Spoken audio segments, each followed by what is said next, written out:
सीताराम मन। आप सबसे निवेदन चाहबो एक बार दोनों हाथ ऊपर उठा के जोरदार जयकारा हो जाए तो भजन में ज्यादा आनंद आई। आप सबसे निवेदन एक बार दोनों हाथ ऊपर होना चाहिए सबके। बोली जय जय श्री राम, बोल भक्त माता करवा की। भोजन करके बैठे हो नहीं, खा पी के बैठे।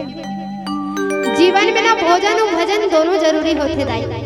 जब तक हम भोजन नहीं करे रहन ना तब तक कैसे लगते। जब भोजन नहीं करे रहन तब एकदम कुछ काम होता करे मन नहीं लगा, अल्लाह अल्लाह लगते, आलसी आलसी लगते नहीं।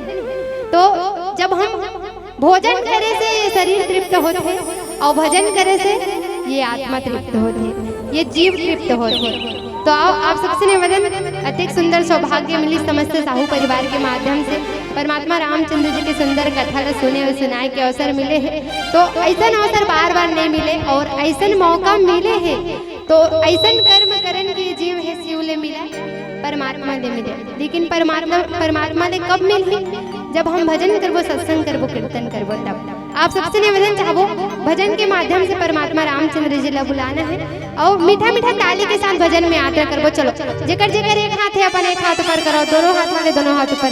सबसे निवेदन दाई मन से निवेदन, गोड़ दिमाग बैठे तेकर मन से चलो दोनों हाथ ऊपर और जोरदार जयकारा और मीठा मीठा ताली के साथ भजन में यात्रा करबो। बोले जय जय श्री राम।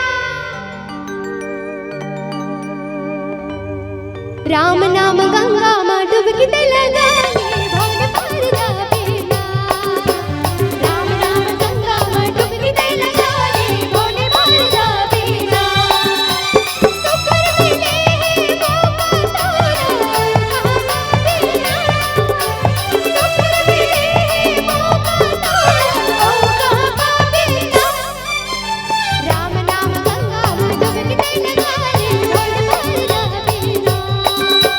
राम नाम गंगा माँ डुबकी ते लगाने भोले पार जावे ना।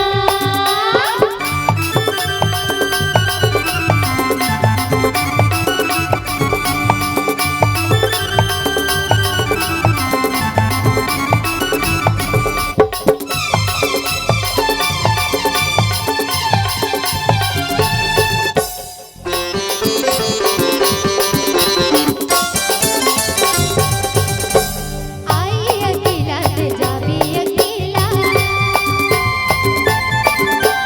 माया मोह के झंझरे झमेला। आई अकेला ते जाबी अकेला, माया मोह के झंझरे झमेला। जिंदगी की डोरी नहीं ठिकाना, हरी भक्त चलेला। जिंदगी की डोरी नहीं ठिकाना, हरी भक्त चलेला। राम नाम गंगा माँ डुबकी ते लगाने भोले पार जावे ना। राम नाम गंगा माँ डुबकी ते लगाने भोले पार जावे ना। सुकर मिले वो पारी जाना कहाँ जावे ना। सुकर मिले वो पाताला कहाँ जावे ना। राम नाम गंगा माँ डुबकी ते लगाने भोले पार जावे ना। राम नाम गंगा माँ डुबकी ते लगाने भोले पार जावे, भोले पार जावे ना। भोले पार जावे ना। भोले पार जावे ना। भोले पार जावे, भोले पार जावे ना। भोले पार जावे ना। सुकर मिले मौका रे लोला, औ कहाँ पावे ना।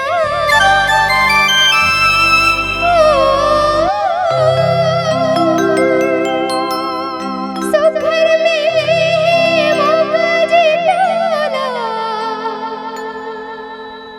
औ कहाँ पावे ना।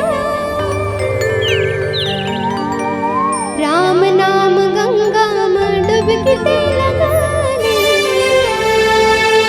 भोले पार जावे ना। बोले राजा रामचंद्र की जय हो। प्रेम से बोलो।